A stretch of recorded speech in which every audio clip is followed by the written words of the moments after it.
мен өзімнің граждандық көз қарашымды айтайын. Мына барыңыздар білесіздер, Садыр Жапаровты жасалма документтер менен, жасалма күбөлөр менен жасап туруп эле соттоп жиберишкен. Бул сот жогору жактын заказы менен эле аткарып койгон. Аны баарыңыздар билип калдыңыздар. Мына ошол соттогонуна биз кайра акталсын деп берели деп атабыз да, бирок акталсын деп берели деп атып, биз азыр мисалы амнистияны колдонбой атса, колония поселениясы колдонбой атса, ырайым боюнча маселелер каралбай атса, биз кантип акталсын деп беребиз? Биз мына президент ушул түпкө жолугушууга барды эле, түбөлү менен жолугам деп. Мен ошондо атай президенттин артынан барып, президенттин өзүнө жолуктум эле ошол жерде. Мени бир кабыл алып коймосчу. Мондай мыйзам бузуулар болуп атат. Ушунун баарын мен сизге толук жеткизейин. Сиздин астыңыздагылардын баарын айтып атабыз. Өкүлдөрүңүзгө айтып атабыз, киргизип атабыз, бирок сизге жетпей атат окшойт. Ушулардын баарын мен өзүм жеткирейин дедим эле бүгүнкү күнгө чейин. А киши ошол жерден сразу эле руководитель аппаратына тапшырган.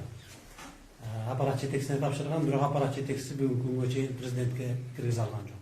Жолуктура алган жок. Канча жолу бердим, канча жолу сурадым бар. Ошол жерде күн эртең менен кечке чейин отурган күндөрүм да болду, бирок президентке киргизген жок. Мен мына бүгүнкү азыр сиздин берген сурооңуздан пайдаланып, мен президентке да кайрылып кетейин. Урматтуу президент, сиз өзүңүз айттыңыз эле, эгер соттор мыйзам бузса, мен өзүм кийлигишем. Мынакей макул мурунку бийликтин убагында деп, мурунку бийликтин убагында камалып кетти. Эми биз ошого да карабай, ага да макул болуп, биз азыр амнистияны эле элдерге колдонуп аткан мунапысты, башкаларга колдонуп аткан мунапысты Садыр Жапаровго колдонуп бериңиздер деп биз сотко кайрылганбыз. Биринчи инстанцияда, экинчи инстанциядагы бизге отказ берген. Үчүнчү жогорку сотко келгенде, жогорку сот 12 ноябрда 2018-жылы карап туруп, мына ошол жерде булар чыгарып берип атат. Орусча жазган экен, эми мен кыргызча айтып берейин сиздерге. Бул жерде ошол эле мунапысты соттолгон жерде ГСИ колдонот деп жазып турат да, мынакей. Мына жогорку соттун решениясында ошол жерде ушундай жогорку сотто жазылып турат. ГСИ колдонот. Спец прокуратура аркылуу өзүлөрү колдонуп, ошолор чыгарып кетти. Анан ушунун негизинде биз кайра эле учрежденияга мынакей арыз жаздык. Ошол учреждение, ушул амнистияны колдонуп, амнистия менен чыгарып бергиле иш жок дегенде депчи. Мына ушул амнистия менен чыгарып бергиле деп арыз жазсак, бизге ошол эле спец прокуратура кайра мынакей 2014-жылкы амнистия боюнча биз колдоно албайбыз, мына сот колдонот деп кайра прокуратура берип атат. Бул деген эмне деген ушуну? Бул деген уже экөө бири-бирине кагышып калды, карама-каршы түшүп калды. Сот менен прокурор бири-бирине кагышып калды. Мисалы соттун, жогорку соттун чечими акыркы даттанууга жатпайт. Муну эч ким дагы эчтеке кыла албайт. Даже президент да кийлигише албайт. Бирок парадокс болуп атпайбы? Прокуратура мен колдоно албайм, муну сот колдонот да. Биз кайта кайрылабыз. Биз айлабыз кеткенде мынакей ошол арыз менен эле жогорку кеңешке кайрылдык. Жогорку кеңешке кайрылсак, биздин азыркы алдын ала алган маалыматтарыбызга караганда жогорку кеңештен ушу соттун решениялары боюнча, мыйзамдын карама-каршылыгы боюнча толкование деп койду экен, ошол экини ал жерден конституциядан алып салган экен. Биз ошон үчүн карай албайбыз деп, алар дагы мындай ооз эки ответ берет. Бирок биз айттык, бизге письменный ответ берди. Эгерде мына азыр письменный ответти ошону бере албай атышат, 14 күн убакыт өттү. Баягы күнү өзүм кирип сүйлөшсөм, ошол жерден айтты, жанагы куратор айтып аткан. Куратор айтты, биз 14 күн ичинде сизге жооп бере албай калдык, биз дагы 14 күн узарттык, 14 күн ичинде дагы беребиз деп атат да. Бирок мына ошол бул жерде мында мыйзам бузулуп атат. Экөө бири-бирине карама-каршы келип атат, бирок Садыр Жапаров бул жерде жабык тартып атпайбы? Ал бүгүнкү күндө түрмөдө отурат.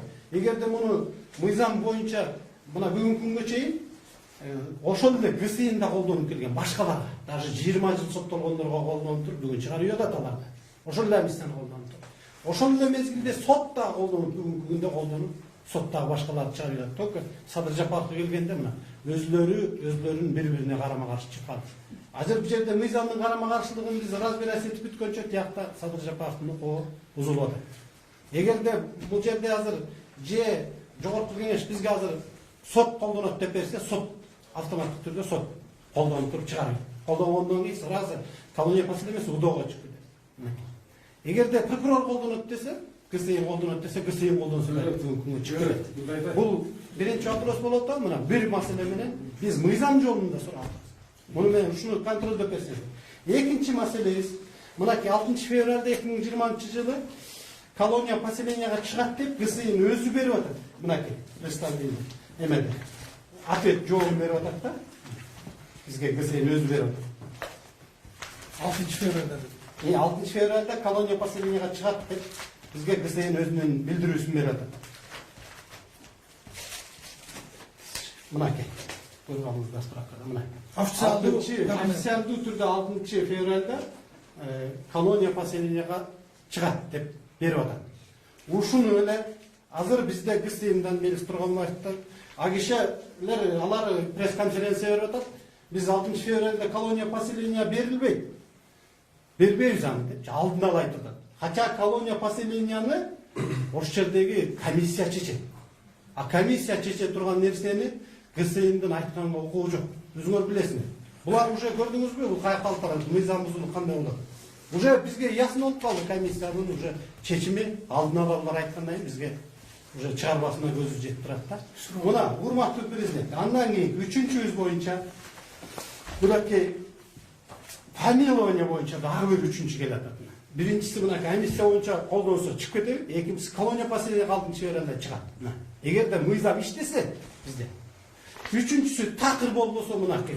Ырайым берүү боюнча мына алдында турат, кол астында турат. Ырайым берүүчү.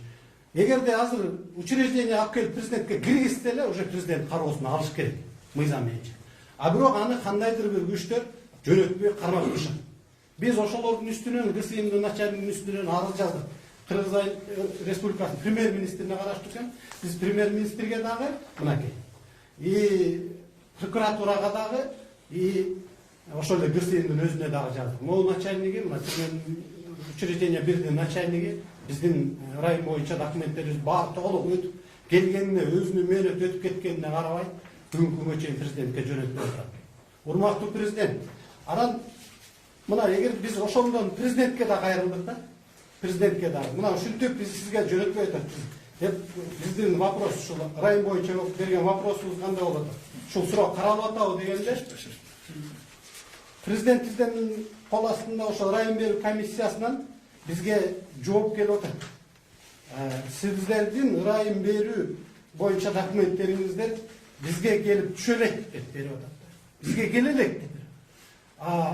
Биз даярдап уже ГСИНде жатат ал эменде, учреждение бирде жатат ал документ. Көрдүңүздөрбү кандай жерде токтоп турабыз? Урматтуу президент, ушуларга көңүл бөлсөңүз, эгерде бизде чындап мыйзам иштей турган болсо, анда же комиссия менен чыгып кетет, комиссияны колдонуп. Же болбосо колония поселения менен чыгып кетет. Эгерде нак чындап мыйзам иштесе, анда бүгүнкү күндө Садыр Жапаров акталыш керек. Биз акталуу боюнча дагы мынакей арызыбыз даяр турат. Актоо жаңы ачылган жагдай боюнча акталуу боюнча мына арыздарыбыз жаңы. Эгерде комиссия өтпөйсө, колония поселения өтпөйсө акталуу боюнча эмне суроо болот? Биз ошон үчүн бербей элебизби? Бербей элебиз. Азыр биздин юристтерибиздин тегерек стол өткөзө турган вопросу мына азыр могуреки мен силерге айтпадымбы? Бири-бирине прокуратура менен соттор бири-бирине карама каршы келип калды депчи. Мына ушул вопростун жообун азыр жогорку кеңештен алабыз. Жогорку кеңеш кандай жооп бере турган болсо, эгерде биз толкование ага чечимин бере албайбыз дей турган болсо, толкование кыла албайбыз десе, анда айла жок, анда уже тегерек столду уюштуруп, бүт болгон юристтердин баарын чакырып, мен ошол эле депутаттарды да чакырып туруп, анан ошол жерде талкуулайбыз. Башка айлабыз жок. Аргабыз калган. Только муну көзөмөлдөй турган мынакей. Эми дагы бир кийинкиси эгерде жогорку кеңештен андай биз күткөндөй эчтеке чыкпаса, биз анда президентке да кайрылууга мажбурбуз. Амал жок. Ошогон биз кагаз жүзүндө, жазуу жүзүндө да кайрылабыз президентке. Кане сизге сол медиадан орун беришет. Сиз бул колго Садыр Жапаров фондуна кошулганыңызга канча болду дегеле? Акыркы бул сиздин кошулуп иш аракеттер жүргүзүүңүз быйылкы шайлоого тийиштүү жокпу? Мен бул суроону күткөнмүн, себеби шайлоо болот. Чынында мен саясатчымын. Мен Садыр Жапаров менен таанышканыма 15 жыл болду. 3 жылдан бери камакта отурат, эмне сөздөр ушуга чейин билдирүүлөр жасап чыга элек. Билдирүүлөрдү менден көп жасаган ким бар? Сиз окусаңыз анда мен айым жок. Мен түздөн түз Садыр Жапаров менен 5 жыл чогуу бир 5-чакырышта чогуу болдук.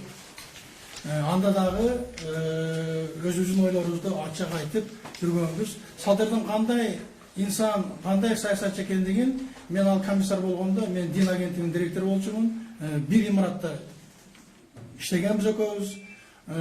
Вот ошолордун баардыгы келип ушул менин ушул чечимге макул болуума түрткү берди деп ойлойм. Эмне үчүн? Себеби мен деле адаммын. Менин да бала чакам бар, менин да өзүмдүн аброюм бар, менин да басып өткөн жолум бар, мен окумуштуу кишимин. Мен 100% ишенгенмин. Биздин улуу урматтуу президентибиз ушунча документтер топтолгондон кийин Садырдын башынан ушундай кайгылуу 3 трагедия өткөндөн кийин, атасы каза болду түрмөдө жатканда, энеси каза болду түрмөдө жатканда, баласы каза болду кызыктан түрмөдө жатканда, ушулардын баардыгын эске алып, мен ал турсун уже Садырды чыгып атат деп укканмын. Көрсө, бизде саясат ушундай нерсе экен, ошолордун баары улантылып, улам күчөп бараткандыктан, анын үстүнө мен моменттен пайдаланып айтып коеюн. Азыр элдин маанайы, айрыкча жаштардын маанайы, ошол жер байлыктары боюнча, кен байлыктары боюнча, энергетика боюнча, чек ара боюнча жана башка ушулардын баардыгын керек болсо Садыр менен байланыштырып чыгып аткандын өзү атан чоң түрткү болду. Садырга окшогон, бир Садыр эмес эми. Садырга окшогон алдыңкы инсандарбыз. Ошон үчүн мен өзүм макулдугумду бердим. Менин негизги миссиям эмне? Менин негизги миссиям ошол прогрессивдүү күчтөрдүн баардыгын бириктирип, эгерде колубуздан келе турган болсо, эгерде мүмкүнчүлүк жете турган болсо, биз ага бардык эмебиз аракетибизди жасайбыз. Президентке жеткирип, президенттин туура чечим алуусуна өргөтүзүү. Мен ушинтип ойлойм. Ооба, мен саясатчымын. Мен шайлоого барыш же барбаш жөнүндө окончательный чечим кабыл ала элекмин. Мен Ар Намыс саясий партиясынын мүчөсүмүн бүгүн деле. Мен барамбы, барбайымбы, ал ушул саясий кырдаалдан көз каранды болот. Өмүрүмдө дегеле бир партияга секирип жүргөн киши эмесмин мен. Биринчи жолу Ар Намыс партиясына мүчө болуп, ошодон депутат болуп келгем. Ошондуктан сиздин сурооңузду мен туура эле түшүнүп турам. Бул абдан нормальный, жакшы кайып берилген суроо. Себеби ушундай масал Мамат Каржаттан жыйынында ачык акын чечип алышыбыз керек. Азыр негизги максат элди кыймылдын прогрессивдүү оң күчүн Садыр Жапаровду мыйзамдуу түрмөдөн чыгарып алуу болуп турат. Себеби Садырдын мыйзамсыз отурганына баарыбыз көзүбүз жетип турат. Медиа центр журналист көп убакыт кыскараак жооп берсеңиздер да. Азыр айтып кеттиңиздер, ырайым берүү бааланбаса, жаңы жагдайлар боюнча да караган жок. Сиздер айттыңыздар да, президенттин өзү кабыл алдыңыздар, айланасында кандайдыр күчтөр деп. Конкреттүү кандай күчтөр? Бул биринчи суроо. Анан экинчи суроо, Садыр Жапаров боюнча 3 жылдан бери кайрылуулар болуп келет. Фонд тарабынан, карапайым эл тарабынан. Анан азыркы түзүлүп аткан кыймыл, фонд эмне иш аткарат мисалы мындан ары? Мен эми ага жооп бердим. Сиз балким кийинирээк келип калган окшойсуз. Өзү ар кандай элди кыймыл оң жана терс жагы бар. Президенттин айланасындагы кандайдыр бир мамлекеттин кызыкчылыгын көздөгөн күчтөр бар экендигин биринчи кезекте сиздер өзүңүздөр жазып жүрөсүздөр, журналисттер. Аларды конкреттүү түрдө Ишматов, Ташматов, Иванов, Петров деп эч ким айта албайт. Бирок өзүңүздөр көрүп турасыздар да, азыр академик агай айтты. 400 тонна алтындын 10%-на жетпегени гана биздин Кыргызстанда калып аткан болсо, көшөкөрлөнүп, Акаевден бери эмне үчүн ошо кумтөрдүн кызыкчылыгын коргоп, көмүс көтүрдү айрыкча. Коргоп, ушундай Садырга окшогон балдар азап тартып келе жатат. Ошолор болуш керек, мен оюмча. Буларда акционерлердин балким мүчөлөрү бардыр. Көбүнчө чек мамлекеттик акционерлер. Ошол эле кумтөрдүн өзүнүн азыр эми Сентера болуп калды. Сентеранын өзүнүн саясаты, ошол нерселердин бардыгы. Андан кийин айырмачылыгы мен айтып атпаймын. Бардыгы стихийный болуп келген прогрессивдүү күчтөрдүн баарын башын бириктирип, мыйзам талаасында иш алып барып. Ошол айырмачылык. Тиги фонд өзүнүн чок эмесин көрсөттү. Эгерде мүмкүн болсо, байке азыр таратып койсоңуздар, ошо аттуу суроолор бар. Давайте время, пожалуйста. Павлодар медиа порталы элдин ичинде эле социалдык тармактарда эле негизи эле Садыр Жапаровдун колдогондор абдан көп болуп атат азыркы учурда. Ошондой учурда мындай да сурагандар да бар да. Садыр Жапаровдун учурда коррупцияларды алдын алуу комиссар болуп иштеди эле. Ошол кезде эмне болгон көзгө басар иш кылды эле дегенбиз дейт. Экинчиден бардык суроо жооп бересиздер беле. Мен ошол суроолордун арасынан да бир окуп калдым. Садыр Жапаров бир убакта Үсүк көл инвест банктеринде Байгожоев деген мырзадан тартып алып, анын эжесине берип, акчаны адалдап турган деген маалымат бар экен да, ошол боюнча маалыматыңыздар барбы? Бул эки. Үчүнчүсү Садыр Жапаровдун эжеси Райкүл эже. Ошол кылмыш иши козголуп, азыр Кыргызстандан чыгып кеткен деген маалымат бар да, ошол боюнча дагы маалымат бере кетсеңиздер. Эми бул боюнча маалымат берели, биздин сиздин берип аткан суроолоруңуз абдан туура. Биздин башыбыздан нелер гана өткөн жок. Биз баарын көрдүк. Бул бийликтин, мурунку бийликтин ушундай эмне болуп атат, азыркы бийликтин ушундай эмне болуп атат, баарын көрүп турасыздар. Мен бүгүн атай президентке ушуну кайрылып, мына президентке ушунун баары сиз айтып атпайсызбы, жана президент жөндөсү. Ушунун баары мен ойлойм бүгүн президентке жетпей атат депчи. Жетпей атат. Мондай мыйзам бузуулардын баары жетпей атат. Анткени президент өзү айтып атат да. Сот реформа жасайлы. Соттук реформа. Прокуратурада реформа кылалы, күч органдарында. Баардыгында жасайлы. Мына жасалбайт да, көрүп атпайсызбы. Бул эмне болуп калат? Мунун конечно итогу бар эле, жанагы Батукаевди чыгарганда врачтар соттолду го. Мына ошондой майда чүйдөлөр бар тийип калат да. Баягы мынакей бул закон чегинде, мыйзам чегинде колония поселения чыгат деп дегенде жазып берип атса, ошол специалистти барып күнөөлөп коет. Ушул болобу? Биз акыйкатты алып келишибиз керек. Биз мыйзам чегинде иштеш керек. Бул мыйзам чегинде эле берилип жүргөн. Бул Садыр Жапаровго эмес, баардыгына берилип жүргөн. Мындай. Бар. Бул мыйзам чегинде. Анан Садыр Жапаровго келгенде эле ушундай иштеп алат. Мына ушул мыйзам бузуулар. Мына Мореки мен азыр айтып өткөн мыйзам бузуулардын баары президентке жетпейт. Ошон үчүн мен айттым да. Ушу президентке мына жетсин деп. Эгерде мени кабыл алып койгондо президентке тиги руководитель аппараттар киргизгенде мен эч кимге айтпай коюшмун. Президент өзүнө кирип айтмак. Өзүнө кирип мына мондай кагаздарым бар. Ушулардын баары мыйзам бузуулар ушундай болуп атат деп айтмакмын. Бүгүн айла жок, амал жок. Ошол жака кире албагандыгыма байланыштуу ушул жерден келип айтканга туура келди. Экинчи сурооңуз сиздин. Биз бул бизге куугунтук качан башталган? Кум төрдү көтөргөндөн баштап куугунтук башталган. Ал биз эле эмес, биздин жаныбызга келип айланабызга келген мына мындан мурун дагы Садыр Жапаровду колдоо штабы ачылган. Андан сырткары мынакей азыр ар кайсы жерлерде барып эле өзүнчө мекенчилер чыгып атат, патриоттор. Ошол көтөрүп, мына ошонун баардыгына куугунтук жүрүп келет. Мына азыр Садыр Жапаровдун жанына келип кошулуп эле ушул Кыргызстанда бир туура эмес иштерди айтып койсоң эле болду, куугунтук башталып атат да. Ошол сыяктуу эле убагында куугунтук болгон. Кайсы суроо бердиңиз дагы бери? Райкүл Жапаров боюнча бул мен айттым го, мен силердин кесиптешиңермин деп, журналистмин деп. Азыр байке жооп бересиз. Райкүл Жапаров боюнча айтайын, Райкүл Жапаров эмес, мына ошол бийликтин тушунда Садыр Жапаров камай берди. Ал Райкүл Жапарова ким алат? Райкүл Жапарованы кармап алып, дагы ошол жерде ушул содалашкан, ачык айтканда. Кумтөрдү таштасаң чыгарып жибер. А бирок ошондо Райкүл Жапаров өзү туруп айткан. Эгерде мен үчүн кумтөрдү таштап салсаң, анда таштабай эле кой. Менин мыйзамдуу иштеримдин баардыгы мыйзамдуу иштер. Мен эч кандай мыйзам бузган эмесмин. Мен өзүмдүн күнүмдү өзүм көрө берем. Мен эч кандай соттой албайм. Эгерде жок өзүң кумтөрдү таштай турган болсаң, анда өзүң ошон үчүн байкем жок анда. Кумтөрдү аяна чейин чыгарам. Банк боюнча ал банк боюнча бизге банктан эч кандай биздин ана жерге тиешебиз жок, бирок банкта ошол ал ошол Байгожоевдун убагынан бери иштеп келген эжебиз.